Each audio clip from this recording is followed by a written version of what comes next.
I found a voice memo of my son whispering, "He doesn't know I'm not his real son." But the voice on the recording wasn't the same as the one that spoke to me later. And when he pointed at the TV, the reflection behind him was a man standing right behind me, but the hallway was empty. My name is Caleb Hargrove, and before everything collapsed, before the nights grew too quiet and the shadows too loud, I thought my life was normal. Or at least, normal enough for a single father raising a 12-year-old boy in a house too big for the two of us. This story begins the way many horrors do, with a moment so small, so mundane, that you don't realize it's the beginning of the end. It was a Thursday night. A Thursday like any other, damp, a little cold, the street outside swallowed by fog that curled through the cul-de-sac like pale fingers. My son, Elias, had already gone to bed. I was cleaning the kitchen when my phone buzzed. A notification. A voice memo, apparently recorded earlier that evening. But it wasn't from me. Or from anyone in my contacts. It was just saved on my phone, unnamed.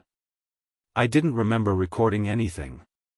My hands were wet from dishwater when I tapped it open, irritation nudging me more than curiosity. And then I heard his voice.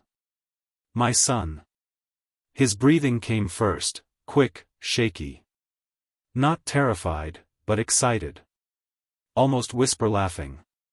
Then he spoke. "He doesn't know I'm not his real son." The voice memo ended there. 6 seconds. 6 seconds that split my life in two.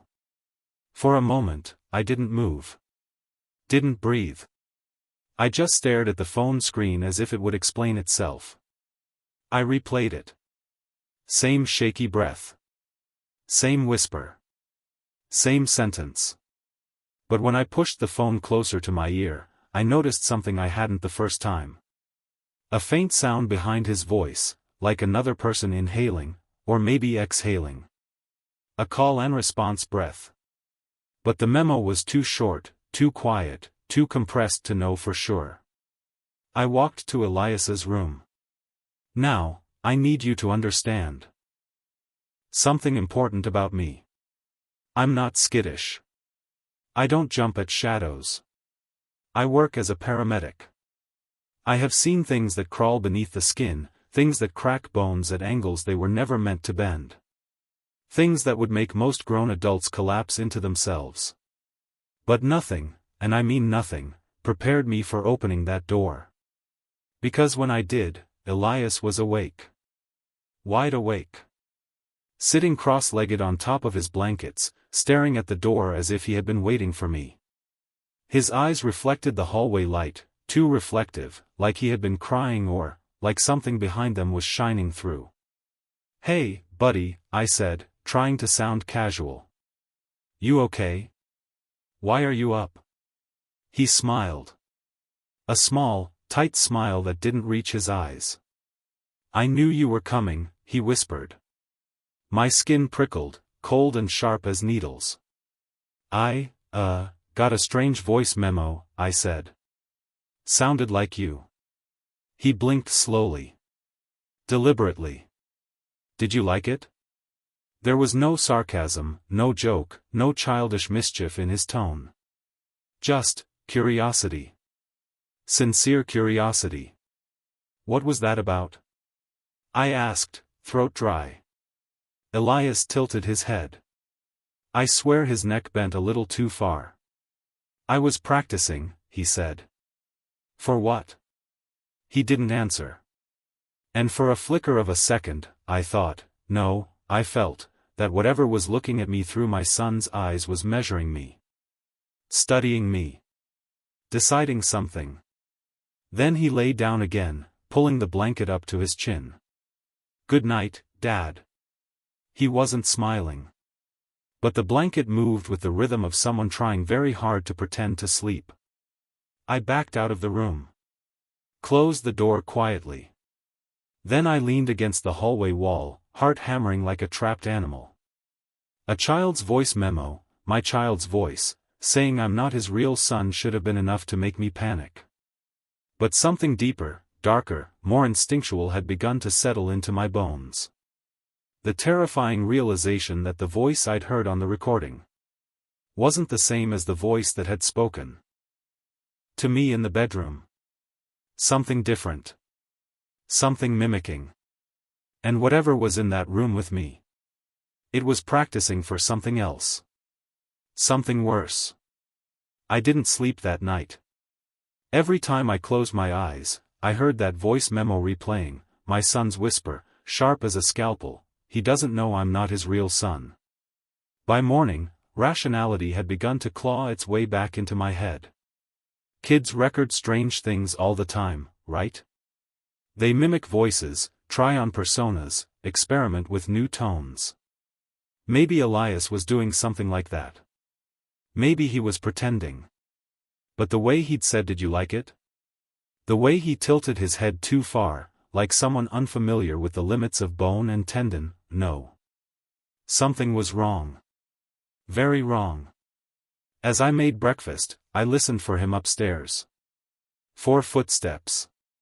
For anything. But the house was silent, too silent. Our home had always been noisy, floorboards groaning, pipes humming, Elias chattering. That morning, though, it felt suffocated. Like the house was holding its breath. Elias finally came down the stairs around 9. He moved slower than usual. More deliberate. Like every step was a conscious decision, a rehearsal of human behavior. "Morning," he said. His voice was perfect. Normal. Cheerful even. But it was too perfect, as if someone had studied recordings of him and stitched together the ideal version. The cadence was right. The pitch. The tone. And yet, it felt wrong. "Morning," I said, trying to keep my hands from shaking. "Sleep okay?"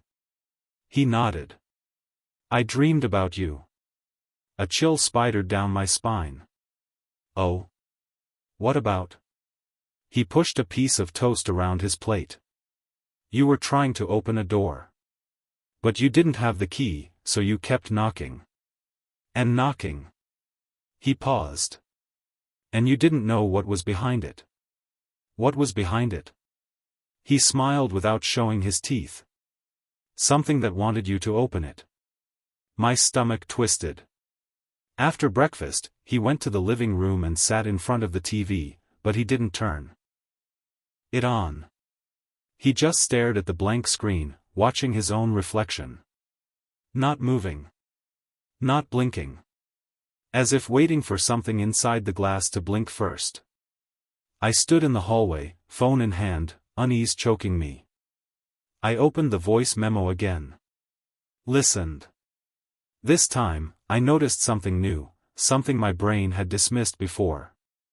After Elias said the sentence, right at the very end, there was a whisper.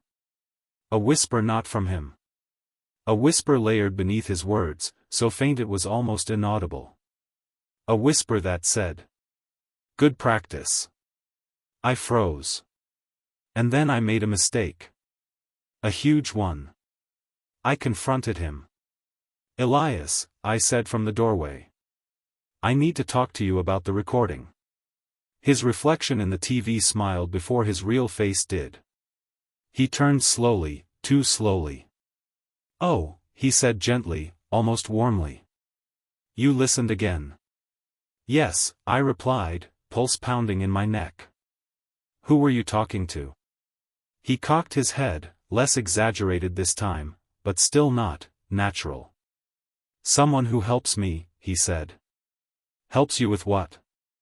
His eyes darkened, not in color, but in expression. Something old flickered beneath them, something that made my skin tighten. "He helps me be better," Elias whispered. "Better at pretending." I felt the air leave my lungs. "Pretending to be what?" I asked. He smiled wider. Too wide. Like he'd practiced this expression in a mirror 1,000 times but still hadn't mastered the right subtleties. "Your son." My heart thudded painfully. "I am your son," he added, tilting his head again. "But sometimes I forget how to be him. That's why I practice." That's why he teaches me. He. The word dropped like a stone into a well. Before I could say anything else, Elias turned back to the TV. Do you want to meet him? He asked casually. My mouth went dry. Meet who? Elias lifted his hand and pointed to the dark reflection of the screen. The man who helps me. My blood ran cold. Because in that reflection, behind my son's small frame, was the faint outline of something tall. Something standing in the hallway behind me. Something I hadn't heard. Something I hadn't felt. Until I turned, and the hallway was empty. But the reflection didn't change. I stared into the TV screen long after I should have looked away. Behind Elias, small, still, unnervingly calm, stood the faint silhouette of a man. Tall. Long-limbed. Shoulders unnaturally narrow, as though they'd been drawn by someone who had only ever seen a human once and never quite understood how the pieces fit together. But the hallway behind me was empty. No footsteps. No breathing. Just the quiet hum of the house and the rapid pulse hammering in my ears.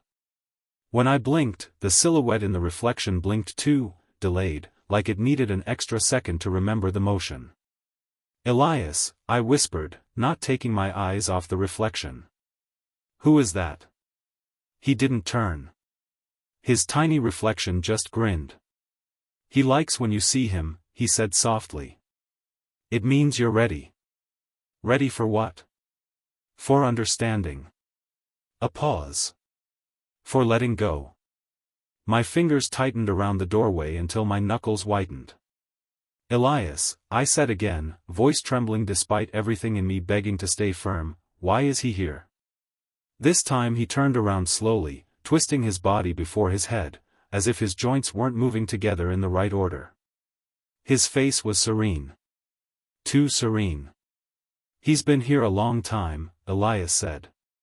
He knows you better than I do. My throat closed. What does that mean? Elias blinked. He watched you before I came. The room shrank around me. A memory scratched at the back of my mind, faint, dissolving, something I almost remembered but couldn't quite grasp. Before you came? He nodded. Before I was this. I felt the world tilt. This meant my son. This meant the child I'd raised. This meant the boy who laughed at cartoons, who scraped his knees on the sidewalk, who used to run to me when he had nightmares. He helps me remember how to be him, Elias continued. But sometimes it's hard. Sometimes I get it wrong. His smile grew sad. Almost apologetic. Almost human. But you don't notice. You never notice. My heart lurched. I stepped into the room. Elias, stop. I'm your father. You're my son. You're. Listen, he interrupted. He didn't shout. He didn't move. He simply said the word with such quiet intensity that it sliced through the room. Then the TV turned on by itself. Static filled the screen, gray snow hissing like 1,000 whispering mouths. The reflection vanished. In its place, white noise. Sharp. Violent. Hungry. Elias approached the TV slowly.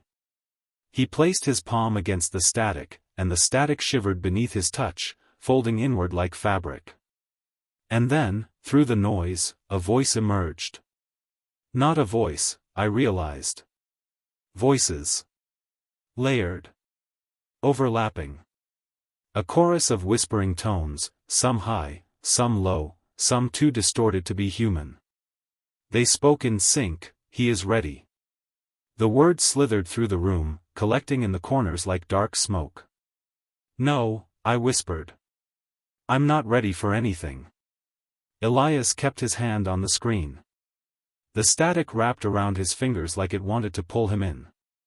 He says you are, Elias murmured. He says you already know. I don't, I said. You're scaring me. Please, stop. Elias turned his head, not all the way, just enough to show half his face. His expression was soft. Sympathetic. I'm not trying to scare you, he said. I'm trying to help you remember. The chorus whispered again, remember. My vision swam. For a moment, the static on the screen flickered, and instead of snow, I saw shapes. A crib. A dark room. A tall figure leaning over it. And the faint outline of a baby crying, not Elias. Not the boy standing beside me. A different baby. My breath caught. What did you do? I choked out. What did you replace? Elias removed his hand from the screen. The static abruptly stopped, replaced by the dark reflection once more. He walked toward me slowly, calmly, like a child. Approaching a frightened animal. It wasn't like that, he said. He didn't take your son away. I stumbled back. My spine hit the wall. Then where is he? I demanded. Elias smiled, and for the first time, the smile looked effortless. Natural. Here, he whispered. He's here. My stomach dropped. Where? Elias pointed at my chest. In you. After breakfast, he went to the living room and sat in front of the TV, but he didn't turn. The house fell silent. Completely silent. Not a creak. Not a hum. Not even the distant buzz of electricity. And then from the TV a single voice, clear this time, unmistakably human, whispered. Caleb. My name.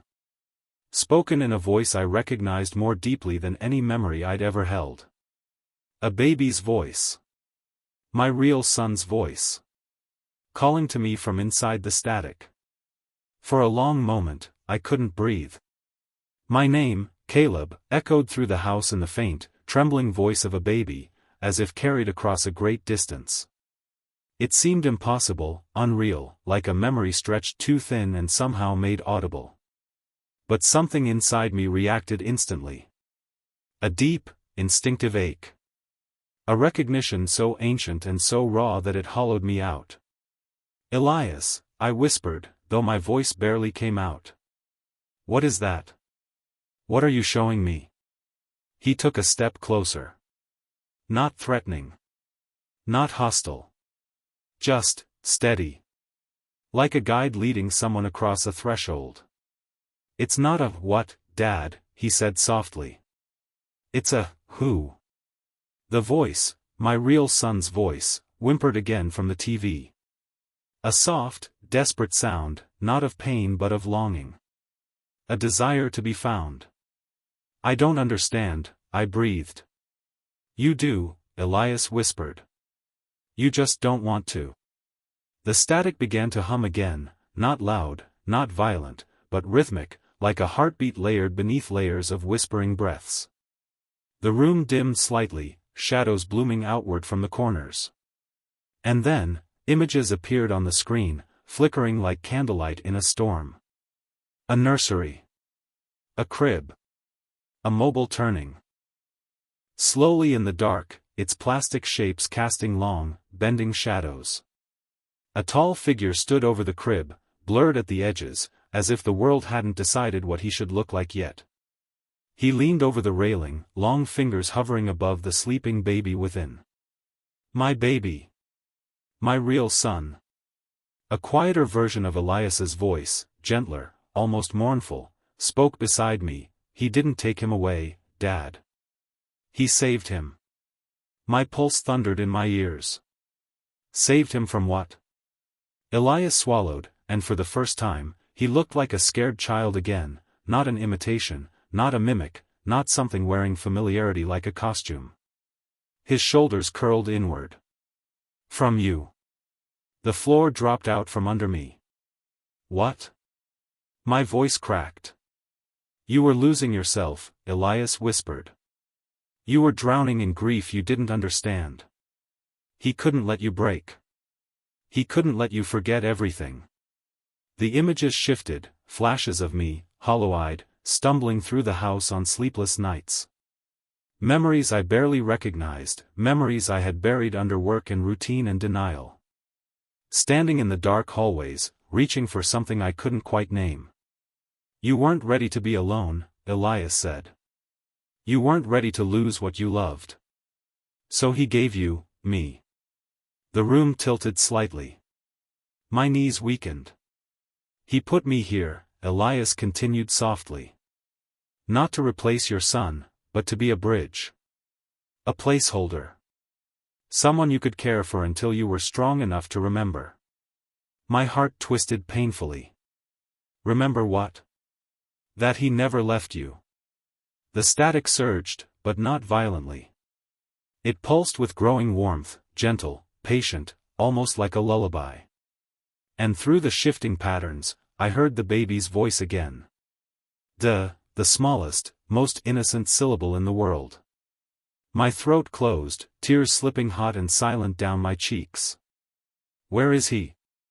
I whispered, stepping toward the screen. Where is my son?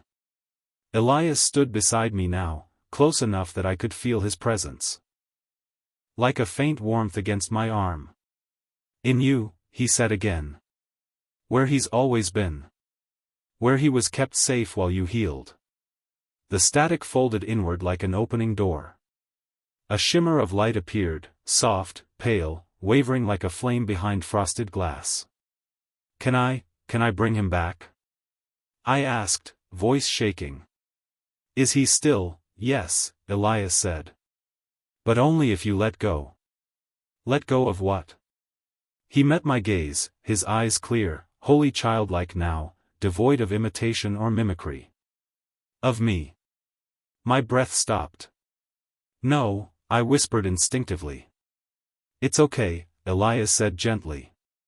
This is what I was made for. To hold the place. To keep you steady. To guide you back. The light in the TV flickered brighter, shaping into the faint outline of a tiny hand pressing against the glass from the inside. My baby. Waiting. I don't want to lose you, I said, my voice breaking in two. You won't, Elias whispered. You'll remember me. I'll be part of you, just like he is. You taught me how to be a son, even if I wasn't born that way. My legs trembled. I knelt down, pulling Elias into my arms. This hug, this one, was real. I felt it. He felt it. Warm, fragile, trembling. Thank you, he whispered into my shoulder. Thank you for helping me become something real. The TV screen brightened, filling the room with soft white light. Elias pulled away slightly. It's time. I nodded, though my heart splintered. He took my hand and guided it to the TV. The static was warm. Like breath. Like life. Elias smiled, small, serene, utterly human. Goodbye, Dad. And then he dissolved. Not violently. Not in pain. He simply faded, like mist in morning light, his warmth drifting into my chest like a memory finally settling into its rightful place. The baby's voice on the other side grew stronger. Clearer. Dad, the white light expanded, soft, welcoming. And I stepped forward. Into the light. Toward the child I had lost. Toward the truth I had forgotten. And as the world washed over me, warm and whole, I heard one final whisper, "You're ready now."